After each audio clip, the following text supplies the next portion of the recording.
Alors, Toufik Hamel, comme nous venons de le voir, il y a une ouverture certaine de l'économie algérienne aux investissements étrangers à travers l'aspect que nous venons de voir, avec l'ouverture notamment vers les banques étrangères en Algérie ou un déploiement des banques algériennes à l'étranger, mais aussi le cadre juridique pour favoriser justement les investissements étrangers. Que pensez-vous de cette ouverture nouvelle de l'économie algérienne ? Effectivement.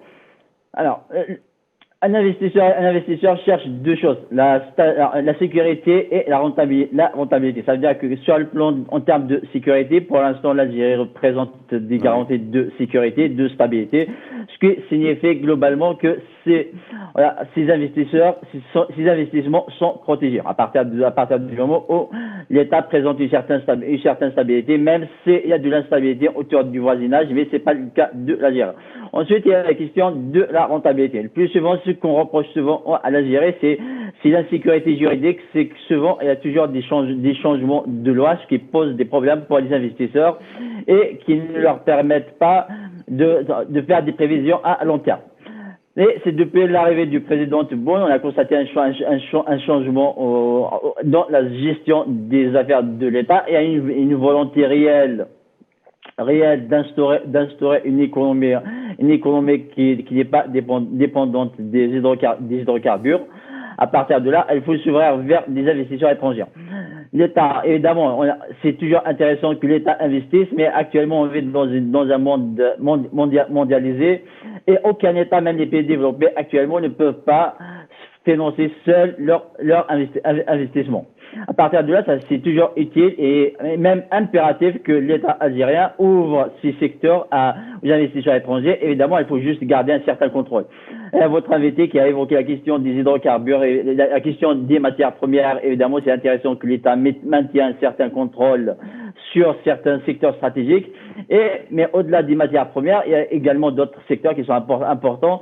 Si on prend le secteur des communications, ça reste quand même un secteur très très important qui doit être régulé pour que l'État garde toujours un certain contrôle sur ce secteur qui reste très très stratégique dans un monde où l'information devient un élément très très important. Ça peut être on dit l'information et le pouvoir. On peut même on peut même provoquer des insurrections à travers l'information, la désinformation. De mon point de vue, il y a certains secteurs qui sont également stratégiques que l'État a intérêt à maintenir un certain contrôle, mais tout ça.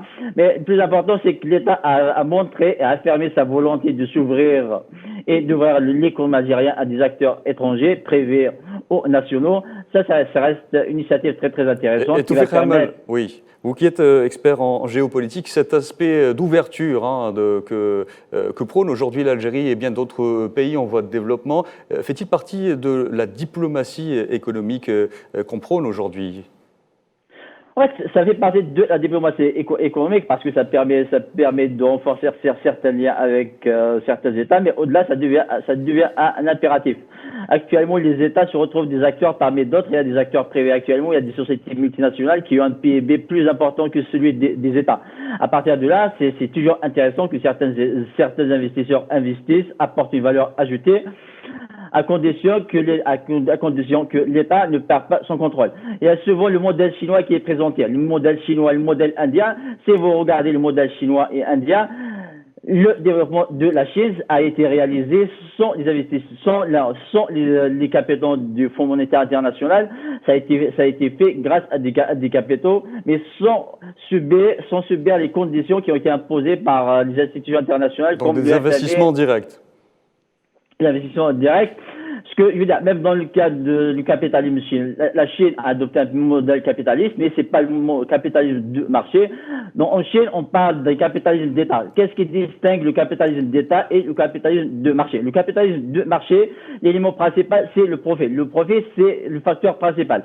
Dans le capital. Cela a été souligné par le président algérien aujourd'hui. Il a insisté sur un partenariat gagnant-gagnant. Effectivement, ce que je veux dire, dans le capitalisme d'État, Évidemment, il y a toujours la dimension du profit qui a de l'importance. Mais si le gouvernement chinois est amené à choisir entre le profit et la stabilité sociale, elle va privilégier la stabilité sociale. Ça veut dire que dans le capitalisme d'État, l'État aura toujours le dernier mot à dire et elle privilégiera toujours la stabilité sociale par rapport au profit. C'est ce qui distingue le modèle qu'on trouve en Chine actuellement et certains capitalismes actuellement, celui qu'on trouve aux États-Unis, même au moins théoriquement. Très bien. C'est pour ça qu'elle me semble important que l'État maintienne un certain contrôle sur certains secteurs stratégiques et de mettre en place une législation importante pour maintenir. Parce que dans certains cas, le capitalisme de marché peut entraîner certaines inégalités qui peuvent perturber le fonctionnement correct d'une société.